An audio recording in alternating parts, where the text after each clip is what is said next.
June is almost here. Not only does it bring the promise of warm weather and sunshine, but cultural festivals. For those in the Greater Victoria area out in BC, or for those looking to plan a summer vacation, Folktoria will be taking place June 4th to 5th. Members of the Folktoria board are ecstatic to once again hold an in-person multicultural event. Even more exciting, it's Folktoria's 5th anniversary. My name is Sonia Gruel. I'm the president of the Greater Victoria Folk Festival Society and the chair of Folktoria, and I represent the Shane Punjab Dance, Performing Arts and Heritage School of Victoria. Hi, I'm Pam. I've been on the board for, I guess, just about since its beginning, not the original meeting. While I'm wearing the Ukrainian blouse, which is my heritage, I'm actually on the board representing the International Folk Dancing Club in Victoria called ecstatic International Folk Dancers. I'm Melvin, the treasurer for the society, wearing my Norwegian costume today. It's from Inner Hardanger, province of Norway. And I've been dancing with the Sons of Norway folk dance group since 1986, I guess, when I started. Yeah. And I'm Joan Axford, and I'm the site coordinator for Folktoria, just volunteering on the committee. And I represent the Vancouver Island Scottish Country Dance Society.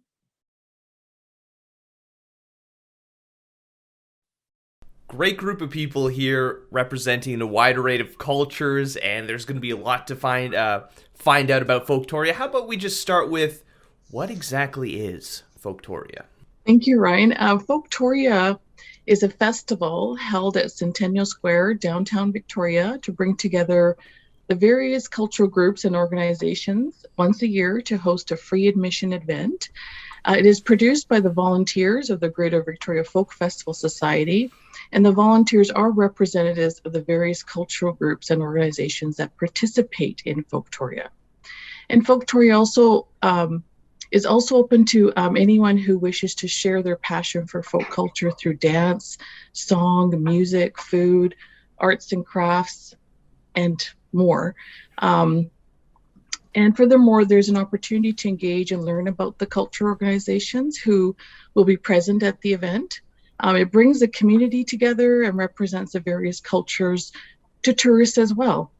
It also involves various public and private sector businesses through funding such as the Province of BC, City of Victoria, and the BC Lottery Corporation, as well as sponsors such as Manhas Mar Lawyers, Fairway Market, Save on Foods and Saanich, Here in Canada Magazine, Monk's Office Supply, Black Press Media, Greater Victoria, Check TV, and U Multicultural.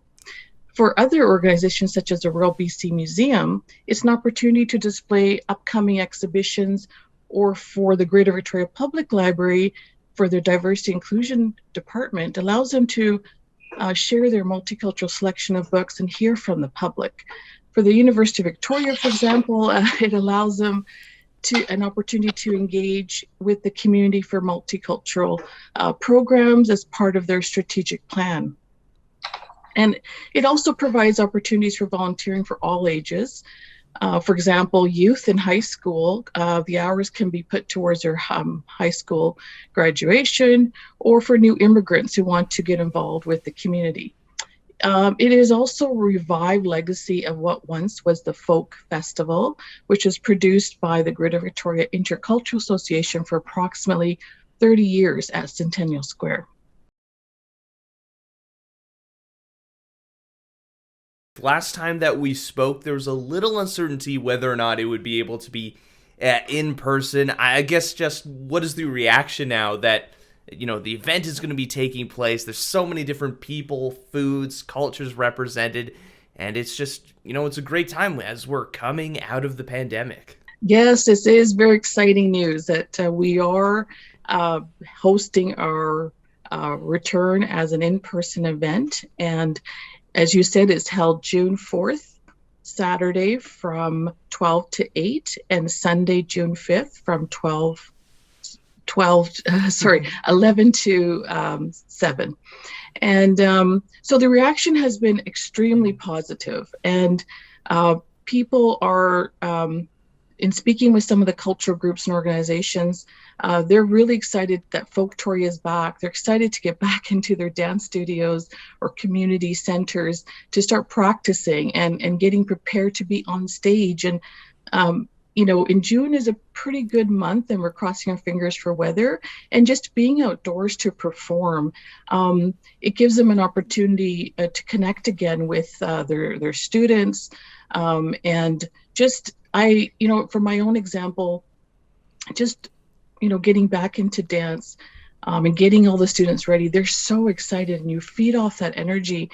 And you forget how it's so important for your mental health to keep dancing too. So, and it just kind of brings back what we have worked at for years, with our dance organization. We've been in the community dancing for 30 years. So I'm just, one group, but I've been hearing that from many I've been talking to. And we have almost 2 full days of performances. We have confirmed approximately 30 cultural groups and organizations right now. So we're very excited. Wow. That is exciting. And it's a good thing that the event takes place in Victoria and not here in Manitoba, because the weather here is just unpredictable. Even in summer, you're like, is it going to rain? Is it going to be nice? Can never tell. Obviously, there wasn't too much going on during the pandemic. I guess, what's just the feeling that you've reached 5 years? Sonia's talked about all of the groups that are going to be there and all of that. But what's new this year is the highlight of Centennial Square, where we have our Folktoria. It's a very large fountain. And we're moving the site around to be around that fountain, which is going to allow for better viewing from the stage and more participation around on the site, which we're looking forward to. And this year we have a new sponsor, the BC Lottery Corporation, and they're engaged because they want to celebrate diversity in our community. And they're going to have some trivia games going, and that'll be another new opportunity for people to participate. And we've added some new food vendors, Greek on the Street, Van Eyck, Kefir Company, and mini donuts. Everybody has to have some mini donuts at a celebration. Yeah, you can't be at a festival without mini donuts. That's right. So it's going to be a wonderful 2-day event.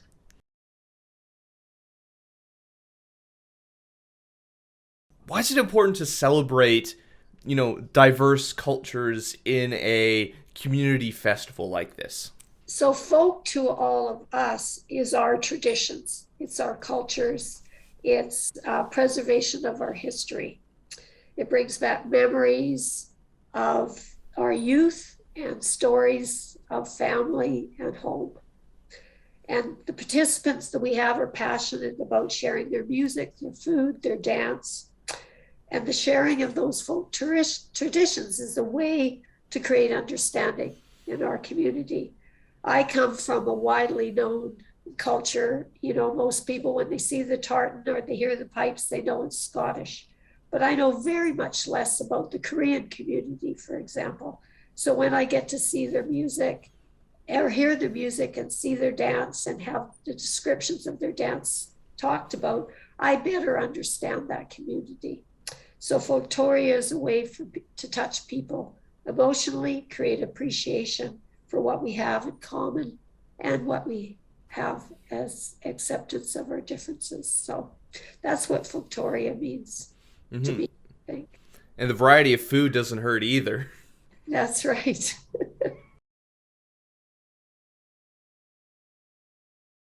It takes a village to make a festival like this happen. How can people help out to make Folktoria the most successful it can be for this 5th anniversary? It wouldn't be a festival if no one actually attended it. So probably the simplest way to be involved is to participate by coming and enjoying what's there. I think the more people can come and see and hear, the more we can experience more similarities among all our differences. And we want to celebrate diversity, but I think in the process of that, people get together in their various cultures. They celebrate events, they celebrate things like birthdays, anniversaries, weddings. We're creating an event that people can do similar things with family. They can enjoy food, they can enjoy music in all its forms, singing, dance. And so by attending, that's a really big way to kind of be that village that makes the festival. There's other things, which would be like be a member for $10 a year. It's a great bargain. And if it's a business, consider sponsorship. You know, we've achieved, I think, some wonderful sponsors that Sonia's mentioned so far. And that if we get to get bigger, then we'll need more sponsors.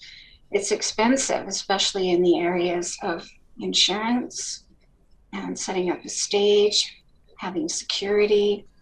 You know, those things don't come cheaply. And so by having sponsors and not having it necessarily rely on a few people, the more that are sponsoring, the less each one individually has to bear cost.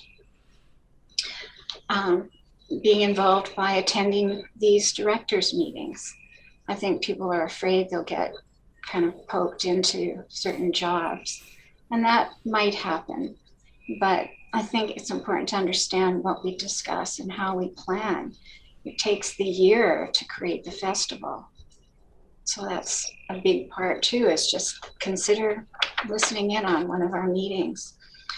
Or you might know someone. Connections are a big part of how to be involved. If we can hear from people who know someone who can provide us a tent with weights for all the people wanting to display things, you know, that's helping. I think a big part too is just the enthusiasm and the commitment. You know, being on this board, even though we're a small board, I think we really do have a huge commitment to the festival. And Sonia has an amazing way of promoting what we do. Her energy is infectious. So we really are grateful for that. Anyway, there's people who look for volunteer hours, whether that's for school achievement or university, but you know, that's another way of being involved. You can be involved on site. There's lots of things to do, either with helping, even just with the recycling aspect of taking care of how people dispose of things, or some craft work with children, or kind of herding people who are getting ready for performing. You know, just things like that can be on-site volunteer hours. How about we just go around real quick and talk about what each of your cultural groups will be featuring at Folktoria this year? I'd probably be tied up most of the time as MC for both days, but our Norwegian folk dance group is still hibernating, I would guess you would call it. Some people are not yet confident about being in public, but we might do maybe two couples, or maybe just one couple doing a couple of traditional Norwegian dances. There's many to choose from. So, and some of them are really nice to show off, and it reflects the traditions of Norway. And it's a living tradition as well too. These dances are still done in Norway, and new music is being composed and following the old style. And there's just been a movement to revive some of that. Talk to some of the really old musicians and say, what tunes do you play that are not well known? So it's something we can do, even though personally I'm not Norwegian. If you look at the flag, it's my father was born in Ukraine, but it was a German farming colony, so I'm a sort of an interloper into the Sons of Norway. But I'm sure other people have other heritage too. But they like to dance, so they say, well, can I join your group? Sure. Scottish dancers, we have a performing team as part of our country dance society, and we're practicing some traditional things and some new, more modern things to perform at Folktoria. And we're really pleased this year that we're going to have a very accomplished accordionist, Scottish accordionist, Mary Ross, who's going to play live for us this year. So we're really pleased about that. With the Saanich International Folk Dancers, I'm trying to make decisions on what dances to pick for within a 20-minute time frame. The club, through workshops from the last 50 years, has acquired probably 700 dances in its repertoire. Not everybody knows them, and it's hard to pick which ones are representative of kind of the international scene. So I think what I'm hoping to do is cut some of the length of a number of different dances and then try to put as many sort of linked together as possible in the performance allotment time. But we'll probably have something in there that represents, you know, Greece and Romania, and Israel, any of the kind of Balkan type of countries. We'll probably have something from there as well. And probably nothing, or maybe one that might be couple or changing partner dancing. We tend to have most of our dances be non-couple dances.